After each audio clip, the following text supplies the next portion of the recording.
Hello.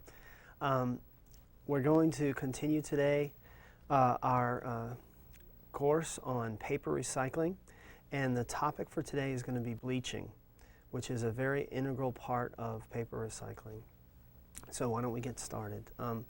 Just as an introduction, bleaching is a chemical process that's applied to cellulosic materials that we're talking about to destroy chromophores. Now, chromophores are chemical structures that cause color, and color is caused by the absorption of light. So these are molecular structures or chemical structures that absorb light and make things look dark. And so what we'll do with bleaching is we'll try to destroy these chromophores, and that will increase the brightness of our pulp, and it should also reduce the color, which is also important. And I just have some examples here, some bars that I just drew up, and you can see brown here and white here, and in bleaching of, and here we have black to whitish gray. In bleaching we want to go in the right to left direction, of course, and what I want to just remind you is that things have color and are dark because light is absorbed. So here we have chromophores that are absorbing light, and then over here there's an absence of chromophores. So all the light that's hitting this area is being reflected, well, a majority of the light that's hitting this area is being reflected off, and we see something as white and bright. So bleaching is used to decrease the color and increase the brightness. Okay, so what actually is doing the darkening of pulp? Well, there are a couple things that we're trying to destroy when we bleach. The first thing is dye. Dyes are used to color paper, and they're used in inks. And so these can impart darkness to our paper. And then fluorescent whitening agents, they actually brighten pulp, but they do it in a specific way. We'll talk about that in a second. But we want to destroy these because they give us trouble in doing color matching when we make our final product. We also get some color from lignin and extractives in the wood. So in bleaching we want to destroy or modify lignin from wood-containing fibers. And when I say wood-containing fibers, I mean mechanical pulps like newsprint that have most of the lignin still in them. Interesting thing, bleaching does not affect pigments. Pigments are substances that have color due to the lattice structure of the molecules. So something like carbon black is black not because there are chromophores there, but because there's a lattice structure in that carbon black that absorbs the light. So we can't bleach charcoal, for example, or we can't bleach mineral ores that have color. Just as an example here on our slide, this is a schematic of lignin. It's very difficult to see, but that lignin is inside the paper sheet, and what happens is when light shines on the sheet, then some of it's reflected, some of it actually transmits through, and then inside the sheet are chromophores that absorb the light. And these could be the lignin or the dye. And that's what we're trying to destroy chemically with bleaching. Okay, before we start talking about bleaching, I want to discuss with you some of the things that we'll measure. Brightness, color, fluorescence. The first thing is brightness. We hear a lot about that in the paper industry, and consumers are very interested, at least in the United States, in getting high brightness paper. There are two ways, major ways that people measure brightness. The first one is called GE brightness. That's this tapping method T452. And GE brightness is measured by illuminating a light at 45 degrees to the sample surface. And then we'll measure the reflected light at 90 degrees from the sample surface. Okay? And the reflectance is compared to a control. The other way, that's called, the other way is called the ISO brightness. You'll typically hear it, percent ISO brightness. And in this case, the sample is illuminated by using a diffuse light source. So there's actually a sphere that's reflecting. We shine a light onto the sphere, and then the sphere shines light, reflects light onto the sample. And then the reflected light is measured at 90 degrees from the sample. And this typically, historically, United States mills have used GE brightness. European mills prefer to use ISO brightness. But scientifically, ISO brightness is a more robust method of measuring it. Just to take a look, the brightness scales. What I'm showing here is, and I'm going to have to tell you, this is the ISO brightness right here scale, and it's going from 82 up to 92. And then on this bar right here, we have the GE brightness, okay, the directional brightness that the American mills have historically used. And you can see that a 92 ISO brightness is equivalent to about a 94 GE brightness. And a 82.5 ISO brightness down here is equivalent to an 84 GE brightness. So take-home point. It's important when somebody specifies brightness for you to ask whether this is GE or ISO brightness. Okay. Color measurement. We need to measure color because we want to remove color from our paper. We'd like to have perfectly colorless paper, and then that product actually can be, as a stable material, can be dyed in a very controlled manner because we know the starting material. But we don't always get perfect colorless paper, obviously. So there are several color coordinate systems that we use to measure color. For instance, one of them is called the LAB color space. And these three coordinates are used in conjunction to tell us what the color appearance is for our sample. The L coordinate goes from light to dark. The A coordinate goes from red to green. And the B coordinate goes from yellow to blue. And I have a picture on my document camera, and we'll just look at that. If we look here, here's a lighter sample, and here's a darker sample. So the L coordinate is high here, and then the L coordinate is 0 here, I believe, and then L coordinate is negative here. So we've got L going from light to dark. And then the other coordinates that I mentioned, the positive A direction, this is the A coordinate right here. The positive A direction gives us something that's very red, and the negative A direction gives us something green. 0A would mean that it's not red or green. The B coordinate, plus B, gives us yellow, and minus B gives us blue. B equals 0 gives us neither yellow nor blue. So we're looking for a very high L value. We're looking for A and B values close to 0. So this is just one example of a color coordinate system. What we do is we'll use those types of color coordinate systems to determine dye removal effectiveness. And one of the ways is what's called a dye removal index. And the dye removal index uses slightly different coordinates, L star, A star, and B star coordinates. And those coordinates are used in a calculation to determine how much dye we've removed. It's the effectiveness of removal with the bleaching process before and after the bleaching has occurred on samples before and after. Excuse me. Fluorescence measurement. Fluorescence. What is fluorescence? Well, we actually put fluorescent whitening agents in white papers to make them brighter. What are the fluorescent whitening agents doing? They actually take ultraviolet energy, UV light, that we cannot see. Our eyes cannot see that, so we don't detect that. But with the fluorescent whitening agents put in the paper, that energy is absorbed and then it's re-emitted as visible light that we can see.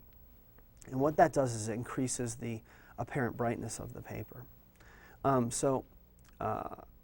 Like I said, when you go to take the product, if it has fluorescent whitening agent, we might have a problem dyeing it, or we might just have a problem specifying what the brightness is going to be or the color is going to be because of the fluorescent whitening agents. So we'd like to measure fluorescence, and what we do is we measure the brightness in two ways. First, we measure the brightness with and without a UV filter. Okay, so we're actually going to shine light onto the sample with UV light. Okay, this with UV light, and so the brightness should be high here if it has a fluorescent whitening agent. Then we're going to do the same experiment, but we're going to measure the brightness with a UV filter that filters out the ultraviolet light. Now this, if there's fluorescent whitening agent, should be lower because we've actually filtered out the UV light before it could shine on the paper and give us higher brightness. So the fluorescence is defined as the brightness without UV filter minus the brightness with the UV filter. So it's the brightness when UV light is shone upon the sample minus the brightness when there is no UV light shone upon the sample. Now I should mention that cellulose and lignin have some small amounts of natural fluorescence, so we'll never get to zero fluorescence in a sheet of paper. Okay, now let's talk about the paper fibers and what gives them color. Cellulose and hemicellulose, the carbohydrates, are white and colorless, and they do not absorb light. So cellulose and hemicellulose, what we usually want for our paper, they don't give us color or darkness. However, lignin and extractives, they do have some color, and their color becomes more pronounced when they're modified.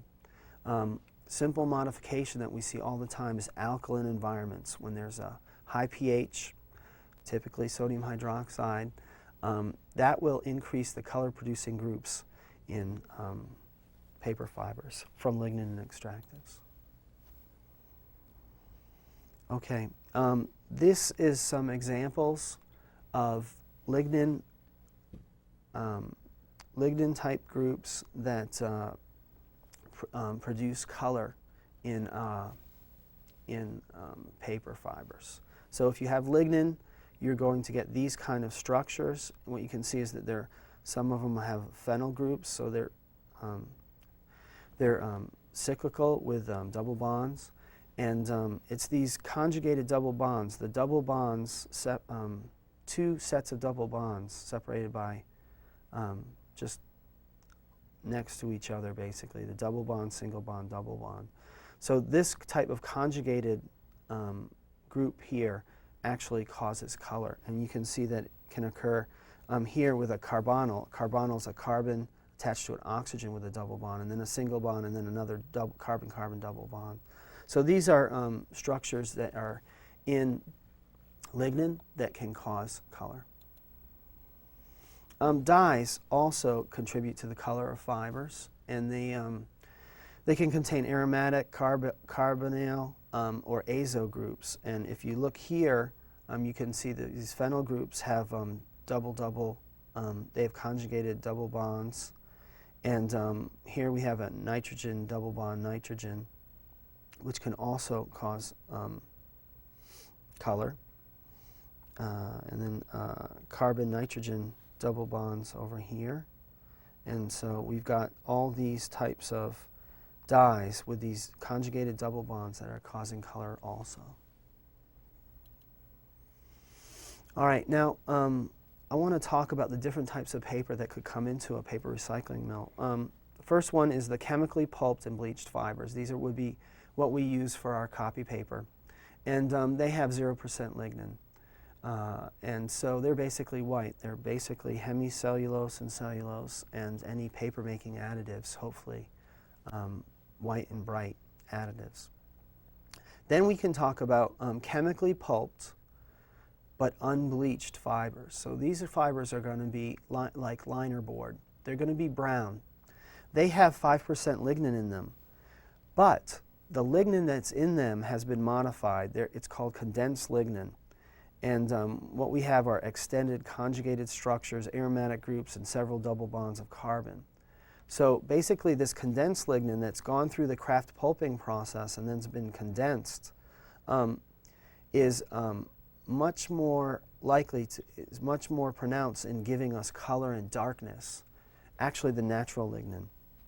And in order to get rid of this, the color coming from a condensed lignin structure, then we need to use electrophilic agents such as oxygen, chlorine dioxide, chlorine, and this will interrupt the conjugation in the color. It will actually break the main portions of the lignin and make them soluble, and we can take them out. Now, let's contrast the chemically pulped unbleached fibers with mechanically pulped fibers like newsprint. Now, in this case, these fibers have 20 to 25% lignin, which is more than the chemically pulped unbleached fiber. So you might think it might be darker. However, the mechanical pulping process is simply has a only small to no amounts of chemicals in it, and so the lignin is unmodified. So the lignin is in a natural, non-condensed condition. And for that reason, that lignin is much brighter than the lignin that you find in chemically pulped unbleached fibers. So that lignin doesn't contribute to the darkness in the paper as much. There are carbonyl groups that are responsible for the yellowing. You know that when you leave a newspaper out, it will yellow due to reactions. Those carbonyl groups are responsible for the yellowing in the paper. And these types of paper can be bleached with non-degrading lignin-preserving chemicals. So we can attack these carbonyl groups, but we don't have to degrade the lignin and remove it. We can just use a lignin-preserving chemical. And this is important because for mechanically pulped fibers like newsprint, with so much lignin, if we were to bleach and then if we were to degrade the lignin and take it out, we would lose 25% of our yield. And we don't need to do that. We can leave the lignin in, get a good product at a high yield if we use lignin-preserving chemicals. Okay. So basically, here what we're saying is that we can do bleaching in two ways. And one way is lignin-preserving chemicals. So for a lignin-preserving chemical, we've got three that are common: peroxide, which is an oxidizer; dithionite, which is a reducing agent; and FAS, which is also a reducing agent. And you can see that these chemicals, what they do is they attack these carbonyl structures here, here, here, here, and here. These carbonyl structures give color, and they can be destroyed. Just this structure can be destroyed, not the entire lignin. So those are called lignin-preserving chemicals. We'll use those for mechanical pulps. Okay. On the other hand, if the color is due to azo groups or conjugated carbon-carbon double bonds or condensed aromatic structures like in lignin, only lignin-degrading chemicals can be used to destroy these. Okay. And I've listed some of the chemicals that can do that: oxygen, ozone, chlorine, chlorine dioxide, sodium hypochlorite. And so they can attack. I've got the example of some dyes here, and all these materials can literally destroy these dyes. Okay, so the first type of bleaching that we're going to talk about is peroxide bleaching, and it's the most important of all the bleaching operations. Very common in mechanical recovered paper pulps. It's also used in like mixed office waste chemically bleached pulps. Peroxide makes a liquid solution in water at any concentration, and the active bleaching agent is the perhydroxyl anion. Okay, and that acts as a nucleophilic bleaching agent. So this negative is attracted and reacts with a positive nucleus. That's why it's called nucleophilic. So it's looking for a nucleus. Attacks that and can, that's the bleaching agent. So we need to use the perhydroxyl anion to do the bleaching here. This is peroxide, H2O2, and in water it will form the perhydroxyl anion and some acid, H3O positive. However, this conversion, and this means equilibrium, so this can go back and forth in an equilibrium setup. We can actually create more of the perhydroxyl anion if we add hydroxide to the peroxide. And that will move this, this will increase our perhydroxyl anion concentration and improve our bleaching. So we're going to have to use higher pHs and a source of this hydroxyl anion to get more of our active bleaching agent. Now, peroxide bleaching is the most important bleaching agent used for mechanical recovered paper pulps because it bleaches in a non-delignifying manner and destroys chromophores. So the important thing about it is that we don't lose a lot of yield. Like I said, 20 to 25% of the wood in mechanical pulps is lignin, and we can't afford to lose that much yield. And here we have the bleaching agent attacking some of the structures, making degradation products. Here we have it attacking the carbonyl groups here and breaking it up. And see, what I mentioned to you before was that a conjugated double bond, so you have a double bond, single bond, double bond down here. That's the kind of structure that absorbs color, and this attacks that, and then it breaks up that structure, so it's not light absorbing. Okay, so as I said before, sodium hydroxide is the most common chemical used to increase the perhydroxyl anion concentration, and that's just, I've repeated the equations here. And it turns out that there's an optimum amount of sodium hydroxide that we should dose into when we're doing peroxide bleaching. And the reason why is if we have too little sodium hydroxide, there's not enough peroxide activation, so we don't have the active bleaching agent that we need in there. However, if there's too much sodium hydroxide in there, then the sodium hydroxide or the alkali yellows the pulp, and that will decrease the brightness. So really, we need to make sure that we add the right amount of sodium hydroxide. So if we look at this graph, we've got isobrightness, so measure of brightness here, versus sodium hydroxide concentration. And then we have these different curves in there for different peroxide percents on pulp. And what you see is that as you, let's just say for the 3% peroxide, as you add sodium hydroxide more and more, you get higher and higher brightness, and then you get to an optimal point, and then as you add more sodium hydroxide, the brightness decreases. Okay, and again, it's because we're increasing the activation of the peroxide here. Here, the sodium hydroxide is yellowing the pulp. So it's important to understand that sodium hydroxide in itself will yellow pulp, and that's not desirable. Okay, typical bleaching conditions. We're going to apply 1 to 3% of the peroxide on solids, typically less than 2%. But the bleaching result improves with increased application, and actually I can go back and we can see it on that graph. Here's the peroxide that's charged, and this is 3%, and down here is 0.25%. So you can see these curves are increasing peroxide charges. The more peroxide we add, the higher the brightness.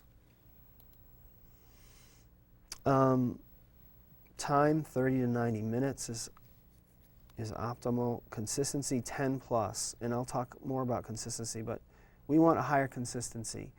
Higher consistencies do two things to help us.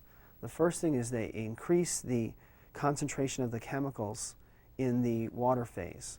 So you know that if we try to add peroxide to, let's say, 3% consistency pulp, there's a lot of water there. There's 97 pounds of water, 3 pounds of fiber, so it's mostly water. The peroxide will be diluted, and the higher the concentration, the better the bleaching result. So what we want to do is use higher consistencies so that the peroxide does not get diluted.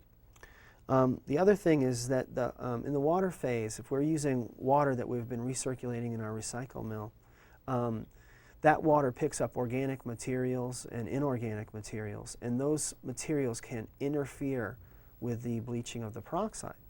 So the less amount of water that we use, the less amount of these interfering substances, and the better our bleaching result. Temperature 60 to 90 degrees Celsius. pH, I mentioned it's got to be alkaline, so we have to add sodium hydroxide and get a pH like that. We also need real good mixing. This curve just kind of demonstrates the impact of consistency of the pulp with respect to the final brightness. So as you, this is a constant peroxide charge in conditions other than consistency. You see here at a 5% consistency we're getting about 57 brightness, and then up around 30% consistency we're getting same charge around 63% brightness. So we see that the consistency dramatically improves the brightness in our pulping, in our bleaching. And this is a general rule for any type of bleaching agent. In general, higher consistencies mean higher concentrations of our bleaching agent, and that means more rapid bleaching reactions. Okay, now the other thing that we're going to use in peroxide bleaching is what's called sodium silicate.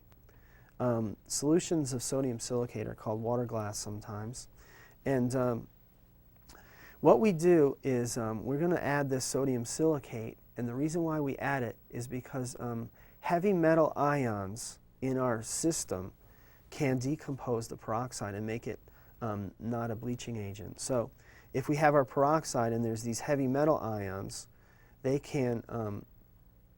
will decompose the peroxide into two HO radicals, which can be further converted to water plus oxygen.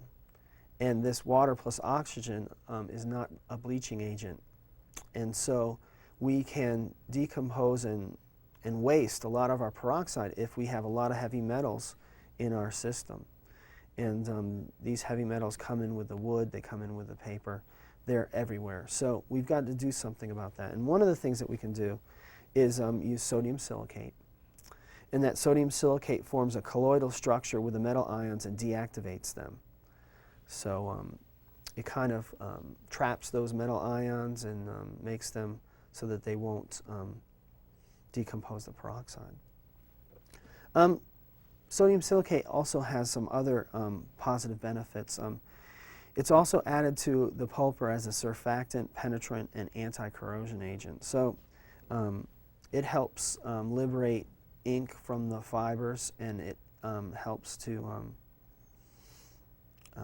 just kind of disperse those inks in the water phase. So here you go. If you look at the effect of water glass on brightness, so water glass is the name for sodium silicate solutions, you can see that as we increase the concentration of water glass at these three peroxide charges, what you see is an increase in brightness, isobrightness, with water glass %. Okay, so there's another thing that we can do to deal with the metals that are in the system that can decompose the peroxide, and that's by adding a chelating agent.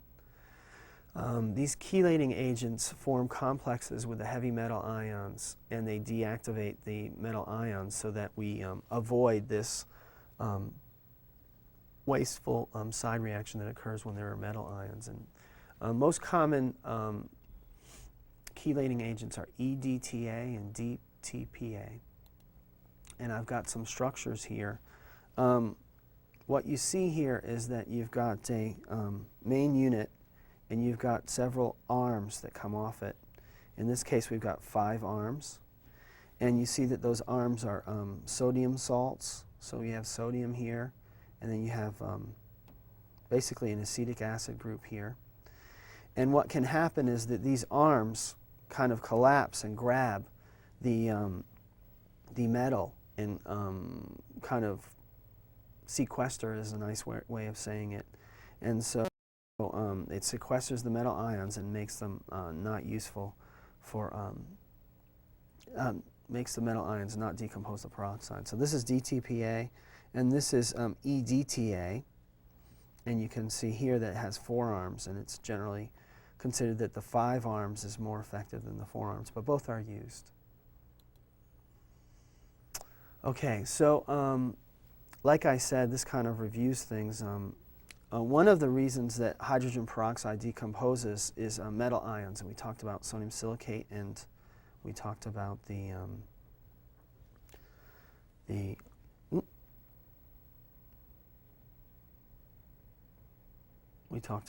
chelating agents like this. Another reason why the hydrogen peroxide might decompose is from catalases.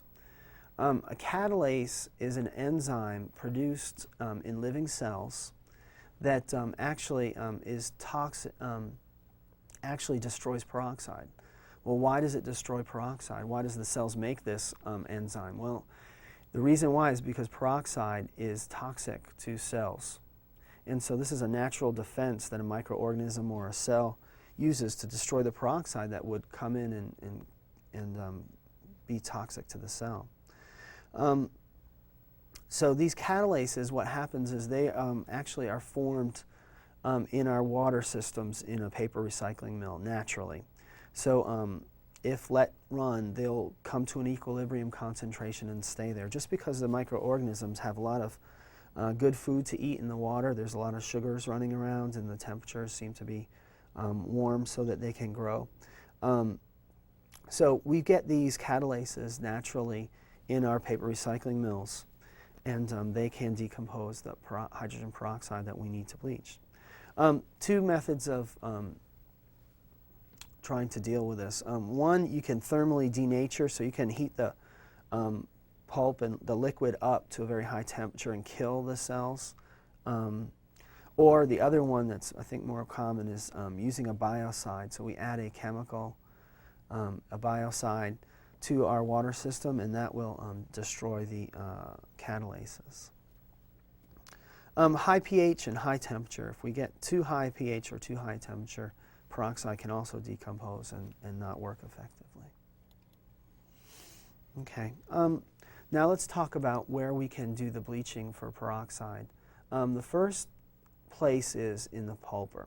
And this is not really a true bleaching chemical in the pulper, but what we're doing is we add sodium hydroxide or alkali to the pulper to help disperse the pulp and disperse the inks.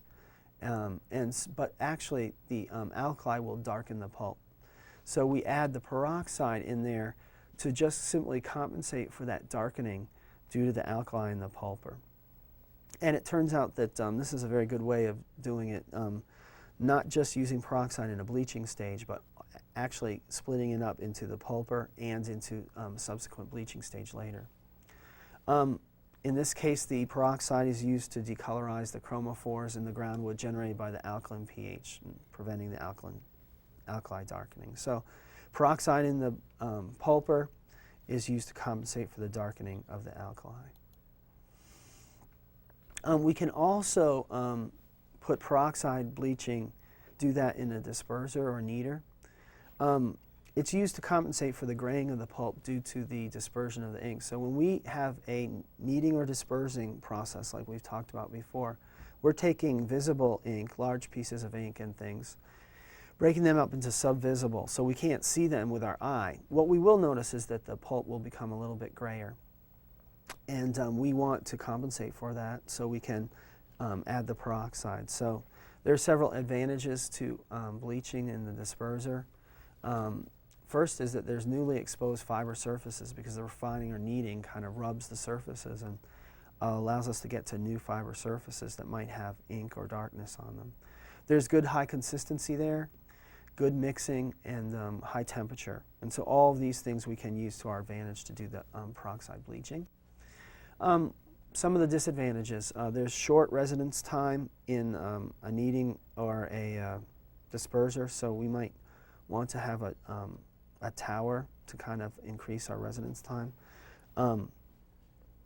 Too high temperature can degrade pulp. So if we have very, very high 100 degree, close to 100 degrees Celsius dispersion, that's not going to be good. And then we need to use a chelating agent. We want to avoid using sodium silicate because it can build up on the refining discs. So the other place where we can do peroxide bleaching is in a tower. And in the tower gives us ultimate flexibility because we can now control the residence time on a little bit better extended residence time. Typically, we're going to add the peroxide to the suction of a medium consistency pump to an upflow tower, and caustic and silicate are added to the conveyor to the medium consistency standpipe. So, and then we've got post-bleaching. So, actually, after we're done recycling or post-recycling, we're sending the stock to a high-density storage chest or tower. And we can actually do bleaching in there. The pulp is thickened and heated with steam to about 60 Celsius. And then a high shear mixer with chemicals are added at an addition point. The high density storage chest tower, 1 to 3 hours of storage at 15% consistency. So we've got good residence time and relatively medium to high consistency. If we're going to sell the pulp as market pulp, we have to neutralize it to a pH of 7 to avoid subsequent yellowing of the pulp, degradation. Okay, so let me just go back. Peroxide bleaching, it's probably the most important bleaching process, especially for mechanical pulps. Also used in chemical pulps, but especially for mechanical pulps. There's a lot of ways to do it. It's pretty well known, the chemistry. We know we need to control the conditions and use chelating agents and sodium silicate to get the best results. It's an oxidative process, and it is not lignin degrading. So we don't remove the lignin, so we maintain a high yield. So that's a positive. So let's go ahead and talk about another bleaching process, dithionite process bleaching.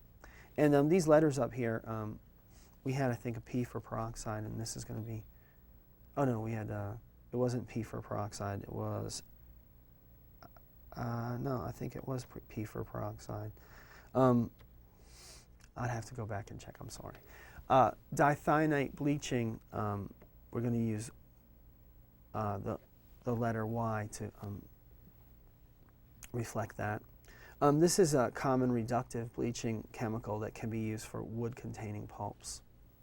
So we can use this on wood-containing pulps, and we're not going to destroy the lignin and remove it.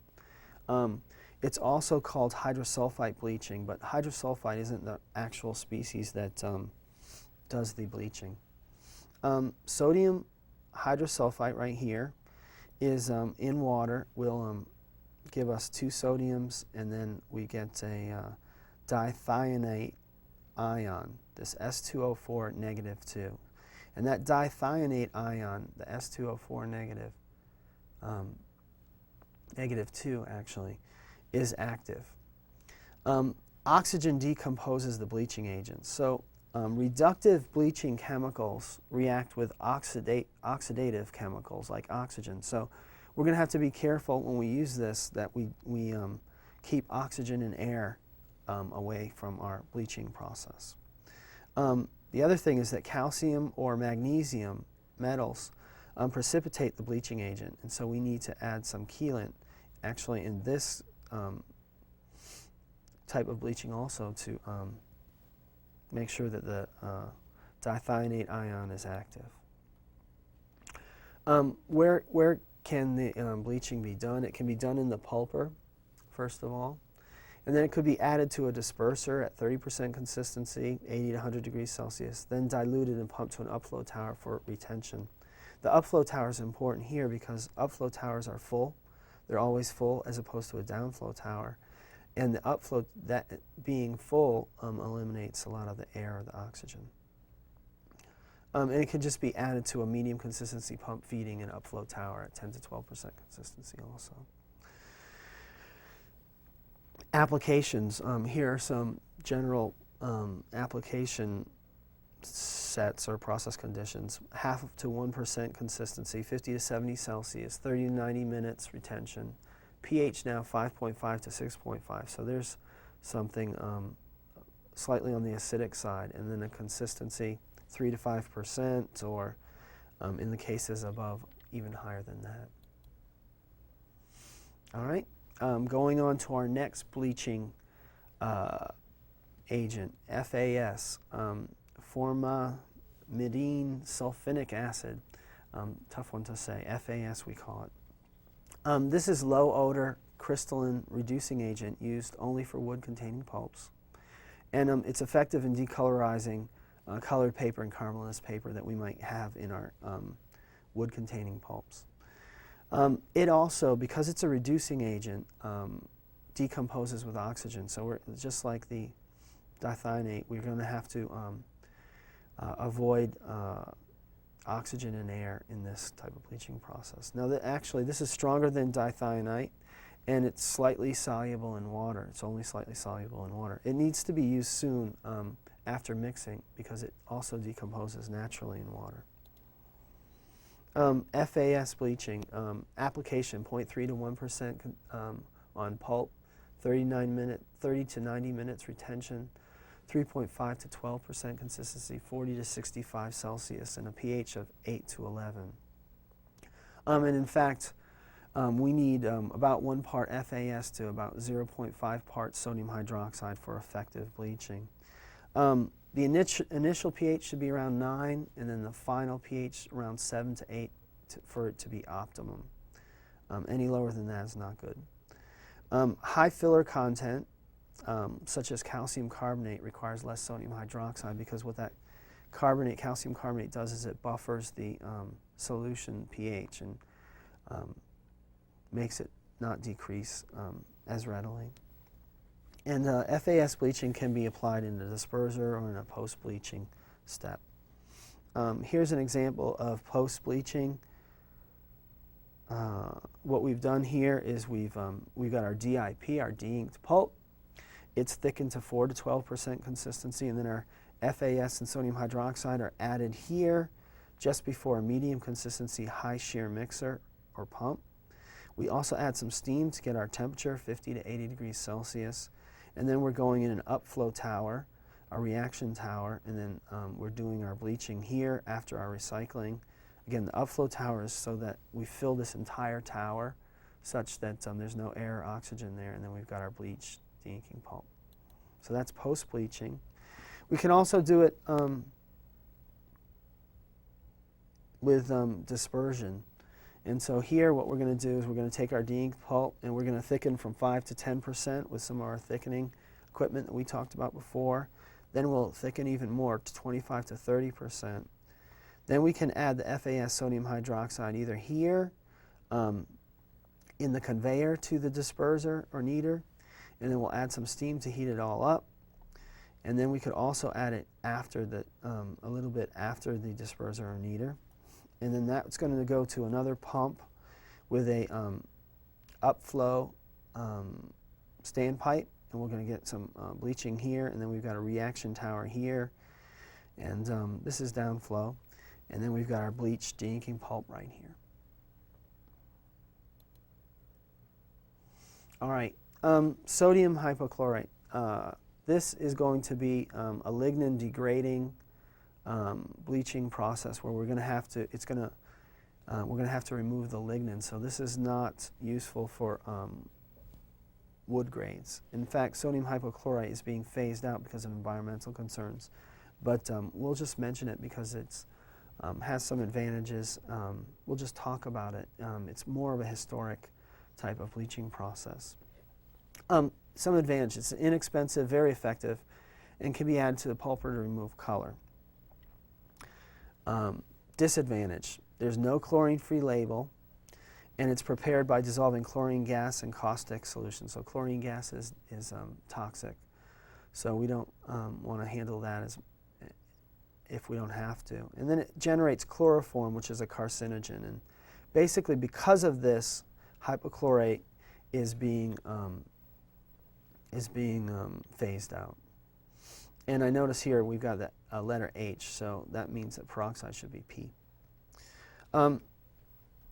We cannot use this for pulps that have greater than 10% mechanical pulp because it'll cause coloring. It will actually color the lignin in the mechanical pulp. So it's going to modify the lignin such that it's going to absorb light. And so we don't want to use this for any pulps with greater than 10% mechanical pulp.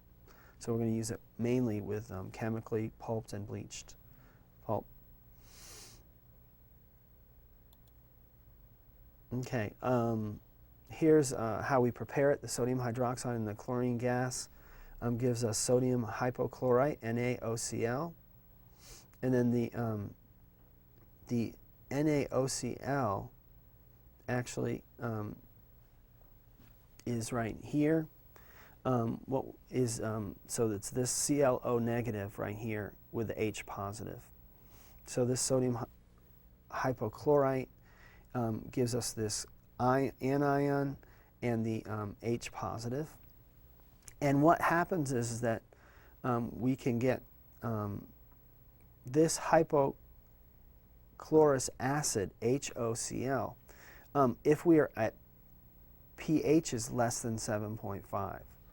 So if our pH is 6 to 7 or in that range, then what we get is hypochlorous acid, the HOCl, and that attacks and degrades cellulose. So we want to avoid this as much as we possibly can.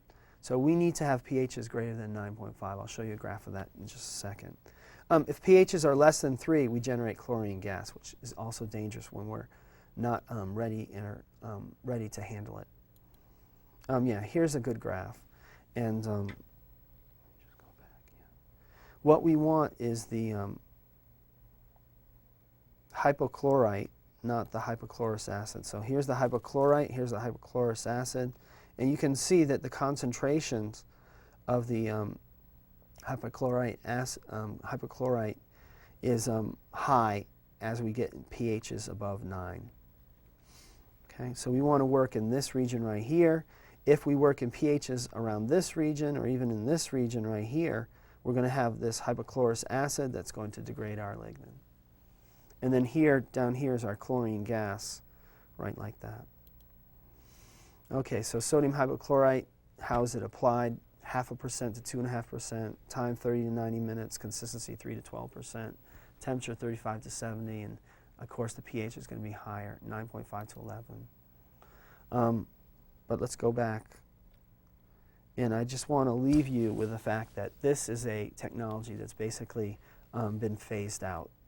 It works very well, but because of the environmental and the health concerns, it's basically being phased out. So nice to know about, but it's not going to be a very practical thing for mills to use today. All right, chlorine dioxide bleaching, D stage, is useful. It's another oxidative bleaching. It actually gives us excellent color stripping and large brightness gains. Disadvantage, there's still no chlorine-free label involved with that, so we still have the issues, the environmental issues with a chlorine atom.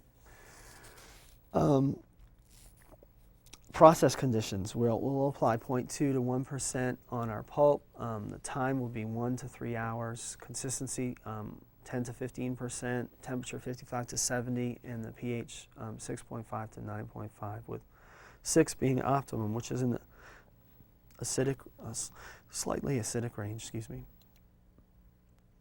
Okay, oxygen bleaching. This is an oxidative bleaching that improves the brightness and lowers chemical costs if oxygen's relatively cheap.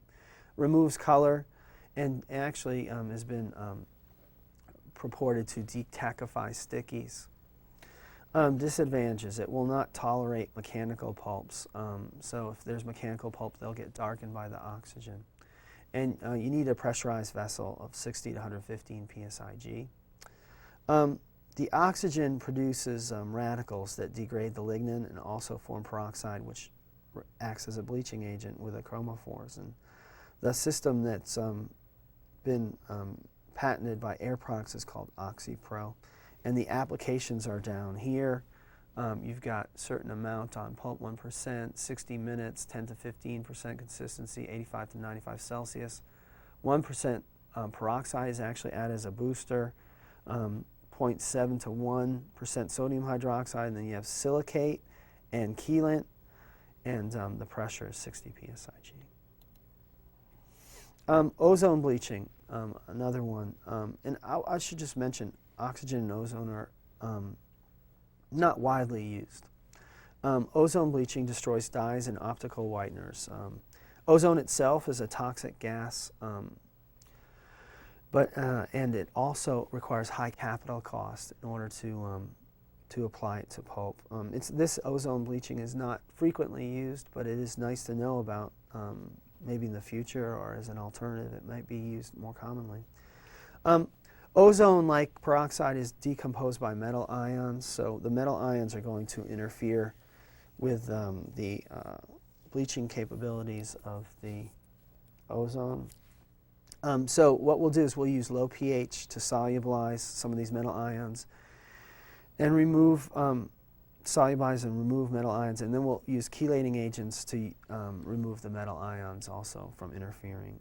Some of the conditions: 0.25 to 3% ozone on the pulp, 1 to 5 minutes, so it's a very rapid process.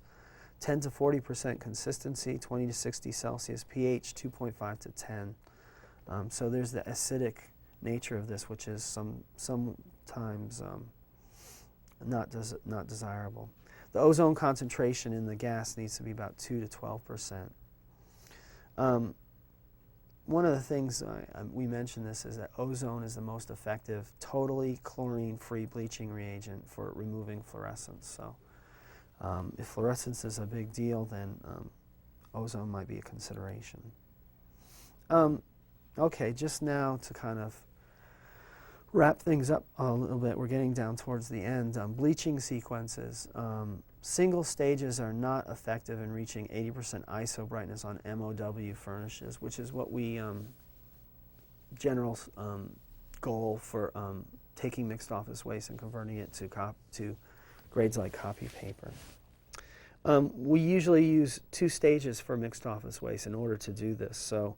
And one of the reasons why is because the variable incoming recovered paper requires 2 chemicals. Just like we have different unit operations to remove contaminants, we're going to have 2 bleaching operations to handle the different types of dyes or bleachable materials that are coming in. So the two rather than 1 stage is more robust.